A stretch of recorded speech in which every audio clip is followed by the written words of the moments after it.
Bienvenidos a una nueva entrega de especiales RTVC Noticias. Vamos a hablar de temas de actualidad en esta semana. El primero, la reforma a la salud.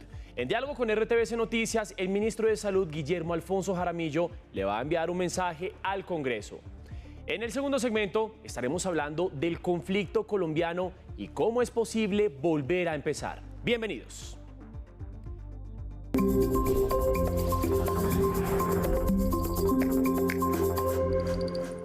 La reforma a la salud que impulsa el gobierno ya vive la etapa definitiva de las plenarias. Esta semana la noticia es que quedó aplazado el debate en la Cámara.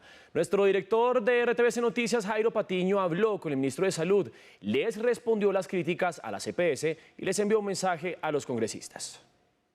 Hablemos por supuesto de la reforma. Ya se pasó un examen muy importante en la Comisión Séptima, pero vienen todavía las grandes ligas, vienen las dos plenarias de Cámara y las de Senado. ¿Cómo está eso? ¿Cómo lo siente usted?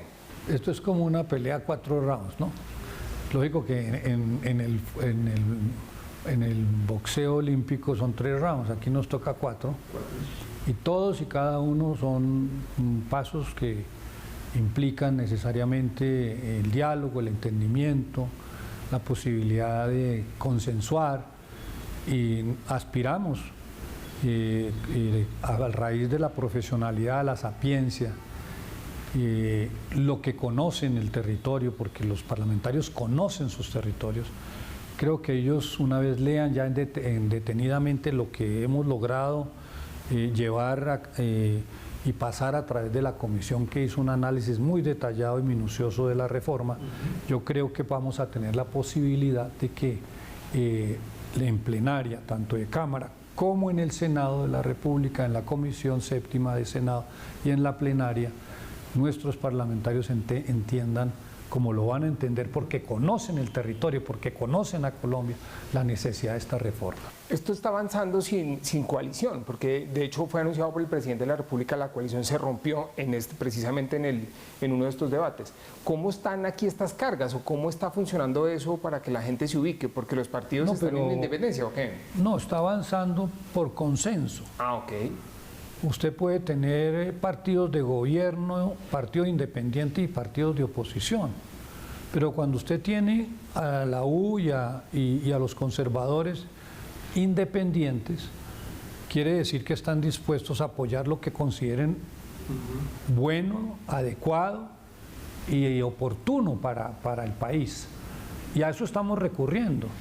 Estamos recurriendo a las grandes mayorías del Parlamento y a todas las personas que conocen este territorio como lo conocen los parlamentarios, para que vean que esta es una reforma que tiene que ver muy especialmente con esos territorios, los más de 700 municipios en el país que hoy no tienen una verdadera atención. Porque a veces se cree que tener un carnet o estar afiliado a una EPS, que con eso usted tiene derecho a la salud. No, hay muchas personas que, y la gran mayoría de los colombianos, un número muy importante, más del 93-94% están afiliados, pero no todos tienen el derecho a la salud. Y eso es lo que nosotros pretendemos. ¿Cuál es la perspectiva de cambios? ¿Qué le pueden quitar? ¿Cuáles son las líneas rojas que se han trazado? ¿Usted cómo se lo imagina? Por ejemplo, las EPS han ya salido a hacer fuerte oposición después del trámite en la Comisión Séptima. ¿Cómo va eso también en su perspectiva? Mire, primero, las EPS no desaparecen. Van a seguir manteniendo sus afiliados. Las EPS se van a transformar, van a continuar con sus afiliados. Yo soy Sanitas, yo voy a seguir en Sanitas. Las gestoras van a mantener sus afiliados. Van a estar en todo este proceso, desde el centro de atención primaria, a través de las redes, y van a continuar ejerciendo las mismas funciones que vienen haciendo. Fuera de eso, le vamos a pagar el 8% de todo el monto. El año entrante pueden ser 100 billones de pesos, le vamos a pagar hasta 8 billones de pesos por seguir continuando haciendo y ejerciendo las funciones que hoy tiene. ¿Y entonces por qué les molesta el proyecto? Eso es lo que yo me pregunto, ¿por qué y cuál es el problema? ¿Vamos a pagar directamente a las clínicas y los hospitales? Es tal vez la diferencia.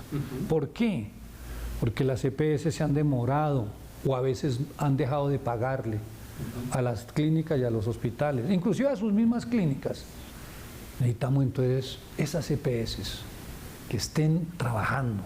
Queremos EPS que trabajen muy bien, que hagan su trabajo, que sigan con sus afiliados, les vamos a pagar, vamos a estar de la mano con ellos, vamos a atender bien a los pacientes de la mejor manera, no vamos a poner barreras de acceso a los servicios de salud. A mí me gustaría aterrizar esto, porque usted obviamente también allá en el foro del Congreso ha explicado los tecnicismos, pero ¿por qué no se lo aterrizamos a la gente, ministro? A una persona que está viendo esta entrevista, ¿qué le va a cambiar en su servicio de salud una vez avance la reforma? Por ejemplo, la gente para pedir una cita con un especialista se demora al que como yo estoy aquí viviendo en la 123 con carrera sexta. Me llama Sanitas, que es la mía EPS, y me dice, ¿sabe qué? Su nuevo CAP, su centro de atención primaria para cuando usted necesite algo, está en la 136 con 15. ¿Se lo van a asignar directamente? Sí, o sea, porque dicen, uy, las colas para ir. No, ¿cuáles colas? No, me llaman y me dicen, su CAP es este. Cuando usted tenga alguna situación, vaya allá. Usted de pronto siente un dolorcito, vaya allá. Allá miramos, lo mira, lo revisa el médico, le hace la atención y tal, le dice, sí, no, tómese esto. Pero vamos entonces a hacer un trabajo, vamos a llevarlo, de pronto hay necesidad de que le hagan un chequeo, ya a un nivel medio, a un nivel superior. Pues desde ahí ya está la red, que se van a conformar las redes con los distritos, los departamentos y las EPS. Entonces ya se sabe, ese CAP ya sabe a dónde lo direccionan a usted para que le hagan el servicio. Si es un especialista, asignárselo. Vaya a tal clínica, porque allá en esa clínica el especialista lo va a atender. ¿Y la demora con ese especialista se acabaría? Es lo que estamos buscando a la ley, de que esos especialistas no estén restringidos. Y especialmente hay 700 municipios de este país, más de 700 municipios, que sus hospitales, sus centros de salud no funcionan. Tienen una ambulancia para sacar al paciente y llevarlo a la capital, para que lo atiendan, porque ya los hospitales y puestos de salud que tenían ya no funcionan, se quebraron. Ahora estamos recuperando algo que se llama el subsidio a la oferta, que era un pecado para el capital, para el modelo de negocio. Es que aquí lo que hay que entender es que no queremos, y no puede ser, y así lo estipula la ley y la Constitución, que la salud es un derecho fundamental, no un negocio. Queremos romperle la columna vertebral al negocio. Los derechos no se negocian, los derechos se dan. Y tenemos que ponernos todos de acuerdo para darle el derecho a la salud a todos los ciudadanos, no solamente a los privilegiados, y muy especialmente a esos que están abandonados. Entonces, en esos hospitales que se cerraron, que ya no están funcionando, les va a llegar el presupuesto. No a través de los gobernantes locales. No. Allá se monta el CAP. Y en ese CAP le llega la plata directamente a ese CAP. Ah, ok, no la maneja el departamento ni el municipio. Le llega a ese hospital, le llega. Y viene la plata para pagar los médicos, para pagar las enfermeras, para pagar los costos administrativos, ¿no es cierto? Para que funcione. Bueno, ministro, y en todo esto es lo que tiene que ir allá a debatir en el Senado. Entonces, para ir terminando por donde empezamos, preparado para esos debates que se vienen, entonces... Sí, por supuesto, nos toca que... Y lograr consensuar con ellos y sentarnos con ellos, charlar, hablar paulatinamente. ¿Qué destrabó esta parte que estaba trabada? El consenso, ¿cómo nos lo puede un poco resumir lo que por fin pudo haber ese avance en la comisión, que estuvo ahí parado unas semanas? Esto es que nosotros, atendiendo las necesidades de todo ese espectro de la salud, los parlamentarios aportando, esto lo hemos consensuado con todos, y quien está ganando es la gente de a pie. Eso que el presidente Gustavo Petro quiere, que es que el ciudadano del común se sienta atendido, que podamos apoyarlo, ayudarle, colaborarle, ¿cierto? Que no tenga que estar a toda hora mendigando lo que no tiene que mendigar. Usted fue gobernante, usted es muy lidiado en esto de la política, además de ser médico y demás, como todos sabemos. ¿Le dan los números, señor ministro? para lo que viene en el Congreso? Yo creo en el Parlamento. Yo creo en las personas que hoy nos representan. Esta es una democracia representativa. Y todas esas mujeres y esos hombres que están en el Parlamento han caminado a sus territorios, han recibido de la población sus inquietudes, sus necesidades, han sufrido y han visto la miseria. Yo estoy convencido que el Parlamento de Colombia le va a dar a los ciudadanos colombianos, a las mujeres, a los hombres, a los niños y a los adultos mayores, una reforma de salud con la cual podamos ir haciendo justicia, porque hay que hacer justicia con el pueblo. Y por la salud se comienza, por la educación, por el deporte, la cultura, la vivienda. Muchas cosas que este país tiene que buscar para lograr una igualdad.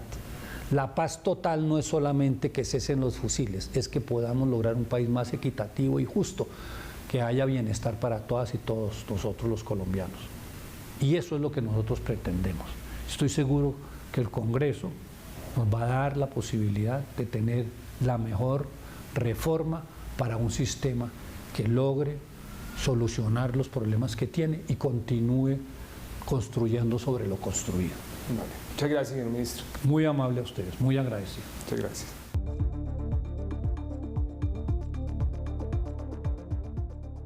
La vida después del conflicto. Esa es una interrogante que atraviesa la historia reciente de Colombia. A partir de este domingo, en Señal Colombia, una miniserie documental le va a mostrar al país testimonios que evidencian que hay un camino posible. Los juegos de la guerra son las historias de los que un día empuñaron un fusil y después empezaron de nuevo. Una investigación de más de 7 años que llega a la pantalla con la factura de Señal Colombia. Y mi invitado en esta noche es el documentalista William Ospina, por supuesto el director de Juegos de Guerra. Director, muy buenas noches y gracias por acompañarnos en este espacio. Buenas noches, Mateo, por esta oportunidad. Bueno, entremos en materia. Yo quiero empezar preguntándole por el trasfondo de este trabajo. ¿Cómo fue que se realizó ese trabajo con los excombatientes que aparecen y que protagonizan las historias luego de esa firma de la paz con las FARC en el 2016? Fue un proceso largo. Pensamos que el documental requería una gran investigación y nos fuimos a los campamentos de la guerra por el año 2015 al final, 2016. Afortunadamente el ingreso fue posible y conocimos los personajes de la guerra que habían estado en esa selva por muchos años y uno a uno fuimos investigando, preguntándoles. Hicimos ese seguimiento con esos personajes a través del tiempo, pasa el acuerdo de paz, dejación de armas y ahí vamos escogiendo los temas fundamentales que hacen parte de la serie Los Juegos de la Guerra. Decíamos entonces que aproximadamente 7 años de producción. ¿Qué dificultades se encuentran ustedes a lo largo de todo ese tiempo? Es una soledad total porque como alternativos en el tema de contar historias y son unos temas que para esa época no son nada atractivos para una parrilla como la colombiana. Fue la aventura y fuimos académicos en el sentido del documental en que teníamos que conocer el terreno, descubrir esa Colombia profunda, hermosísima, en la cual se hizo esa guerra y empezar a entender y sensibilizar cuáles eran los personajes que podían ser atractivos para ese potencial futuro mercado de las historias, pero tampoco entendíamos cuáles eran los enfoques, no entendíamos mucho a quién íbamos a herir o si nos iban a cerrar las puertas. Claro, porque el tema de la paz, del conflicto y todo lo que estaba pasando en ese momento, pues por supuesto toca muchas fibras. Es cierto, estamos hablando de más de 200.000 muertos en una guerra total y de una polarización total. Y era complicado explicar que no estábamos tomando parte, que simplemente queríamos contar historias desde lo humano, desde esos campesinos que vivíamos allí, que de alguna manera solo sabían de vivir en la selva. Porque generación tras generación, unas 3 generaciones, solo sabían de moverse entre los bosques, entre las selvas. Pues bien, a lo largo de esta entrevista, de esta conversación, vamos a ver algunos fragmentos justamente de los Juegos de la Guerra, así que vamos a continuación a ver el primero de ellos. A esa hora me levantó y me pegó. Lo único que yo conservaba en ese momento era una muñequita que mi papá me había dado en esa Navidad. Una muñequita de trapo con pelito amarillo de lana. Y ella me arrebató la muñeca y la tiró entre el fogón y me sacó a patadas del rancho a esas horas, tarde de la noche, no sé qué hora sería.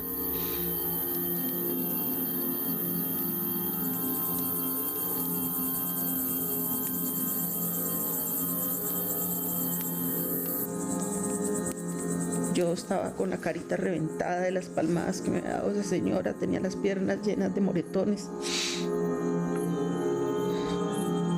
Yo no sabía, ni idea tenía, que este muchacho trabajaba con la guerrilla. El otro día, él me dijo que si yo quería decirle eso a la guerrilla. Yo no sabía qué era la guerrilla. Yo veía que pasaba gente armada, pero yo estaba muy chica y yo no sabía qué era la guerrilla. Yo no le pregunté a él quién era la guerrilla, pero pues yo me imaginé que era un tipo de autoridad. Y sí, efectivamente fui y hablé con una muchacha. Le conté lo que ha pasado. Y ella me preguntó por mi familia, pero yo no sabía nada de mi familia, yo no sabía dónde estaba mi mamá, yo no sabía dónde estaban mis hermanos, yo no sabía nada de mi familia. Luego los días vuelven y ya viene con ellos el negro Acacio. Él me dijo, ¿usted es la hija de don Giraldo? Y yo le dije que sí. Me dijo, a su papá lo mataron los paramilitares en tal parte, ¿cierto?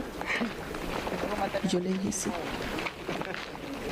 Entonces él dijo, yo era amigo de su papá, yo me voy a hacer cargo de usted. A esa hora me levantó. Bien, allí lo teníamos y la mujer que estábamos viendo en este fragmento es Luz Marina Giraldo, es pues por supuesto una de las protagonistas de esta serie documental. Y volviendo con el director William Ospina, director, bueno, esta historia, ¿por qué es elegida? ¿Qué la hace resaltar sobre las demás? Esto complementa esa pregunta de cómo se escogen los temas. La encontramos en un campamento llamado El Tigre. Después ella la encontramos otra vez en Mariana Páez, en la zona de reincorporación. Y ella insistía en que quería contar su vida. De alguna manera, no creíamos que de alguna manera pues íbamos a encontrar algo interesante.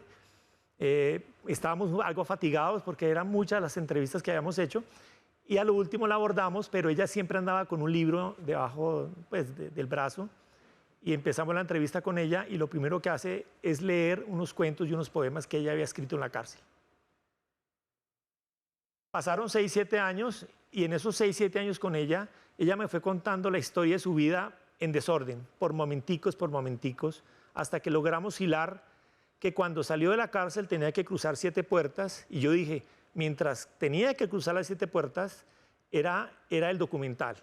Y mientras cruzaba cada puerta íbamos a tener uno de esos tantos recuerdos que ella tenía y así se construyó la historia de las 7 puertas. Eso es lo que le da la narrativa a la serie documental.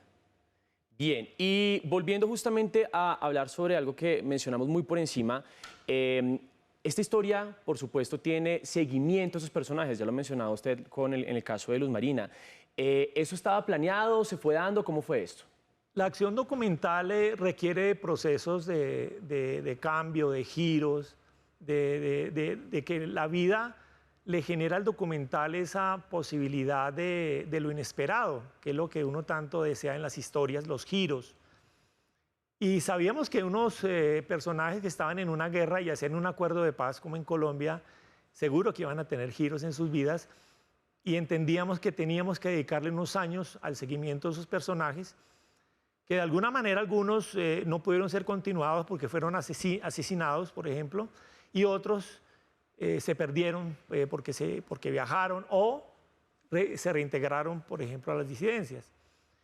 Los personajes que hemos escogido hasta ahora han ido hasta el final y han tenido unos giros que para nosotros han sido muy interesantes, sobre todo en la construcción, en la reivindicación y a través del arte, porque Luz Marina está planeando hacer su libro biográfico.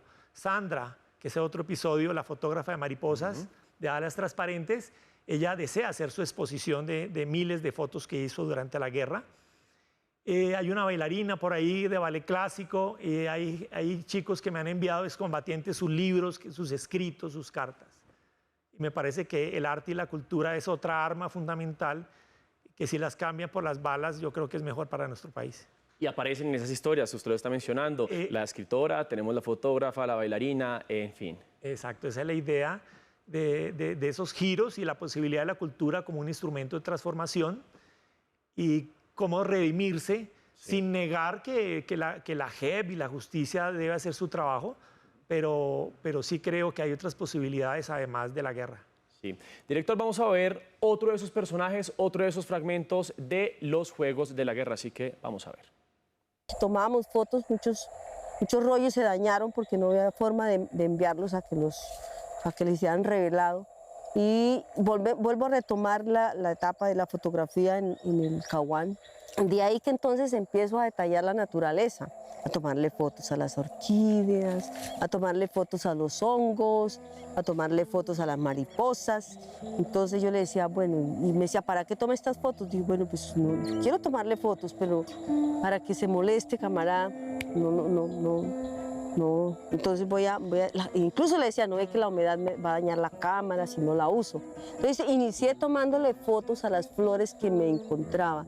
¿Pero para qué? No, voy a coleccionarlas porque de pronto me gano un premio, le decía yo molestando y era la dinámica nuestra ahí de nuestra relación. De pronto me gano un premio.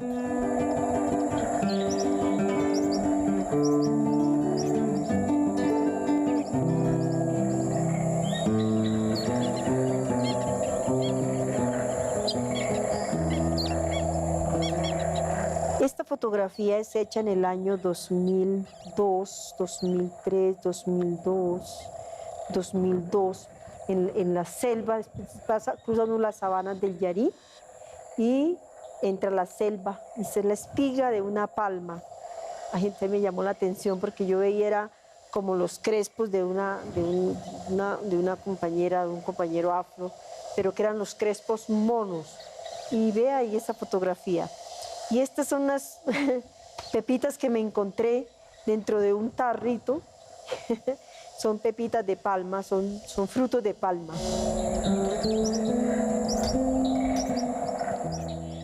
Otro de los personajes que protagonizan esta serie documental y la fotógrafa de mariposas. Yo quiero preguntarle, William, sobre trabajar, sobre manejar estas historias tan difíciles. ¿Cómo es la estética visual y también la forma de trabajar estos temas respetando a la persona con la que uno está hablando finalmente y toda su trayectoria y sin caer también en cosas como el sensacionalismo? Es difícil, por eso el tiempo es fundamental, la confianza es fundamental y como contador de historias prometer decir mentiras no lo puedes hacer. En ese sentido, ellos fueron totalmente abiertos a contar sus versiones, ellos sabían que tenían que contar sus versiones y nosotros tuvimos esa sensibilidad, ellos creyeron en nosotros, nos abrieron sus puertas, nos contaron sus secretos más profundos, pero fue un proceso del tiempo. Y obviamente en esos procesos se desarrolla una especie de intimidad entre el entrevistador y el entrevistado. ¿Usted sintió con ellos, lloró con ellos? Es duro porque eran recuerdos como los bombardeos, eran heridos de muerte en el combate, amigos de ellos, compañeros, y los tenían que dejar allí porque tenían que salir del combate y tenían que quedar ahí sus amigos heridos. Son 200.000 muertos. Son historias difíciles, pero cómo de esas historias de guerra y de una naturaleza que es una víctima también, el medio ambiente es una víctima, pensar en la posibilidad después de la guerra. Yo quiero hacer una pregunta más bien personal y un poco compleja también de responder, pero quisiera saber cuál es la principal lección o reflexión que le deja a usted como cineasta, como realizador, toda esta producción realizada durante 7 años o incluso más. El gran aprendizaje es que esos campesinos que que se enfrentan de bando a bando, son los mismos campesinos, a veces son familia. Creo que ellos no tienen la culpa de ese enfrentamiento. Yo creo que esos niños que tienen que caminar 3 horas hacia las escuelas y que no tienen para comer y que de alguna manera están solos y se tienen que ir hacia esos grupos, si ese Estado que hace muchos esfuerzos pero no llega a esa Colombia profunda, hay muchas razones para la guerra, pero no esas personas que tienen que lanzarse a esa aventura de la guerra, y ahí es donde creo que es donde hay que trabajar. Yo creo que a nivel de la pobreza, al pobre no hay que darle un pan, al pobre hay que darle un libro, porque el libro lo enriquece, lo va a enriquecer algún día. Así es. Bien, William, vamos a ver otro de los fragmentos, el último que vamos a ver de esta serie documental que justamente se denomina El último campamento, así que veamos.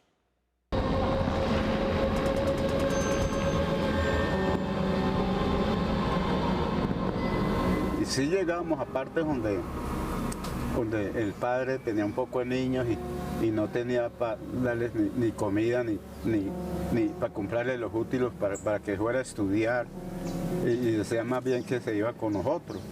Pues no hartos, pero sí algunos, pocos nos llegaban.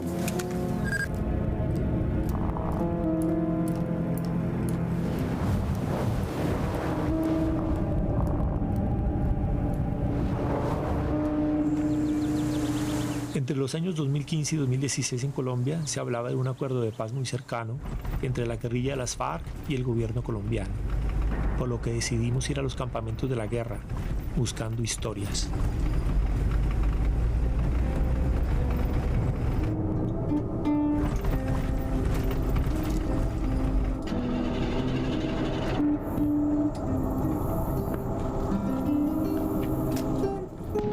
Tocaba recorrer caminos muy difíciles, campos minados, utilizar todo tipo de autos, hasta vararnos, cargar a la espalda nuestro equipo de filmación y terminar el camino a pie. Tranquilo, pues yo soy prensa. Yo soy prensa, estoy cubriendo todo.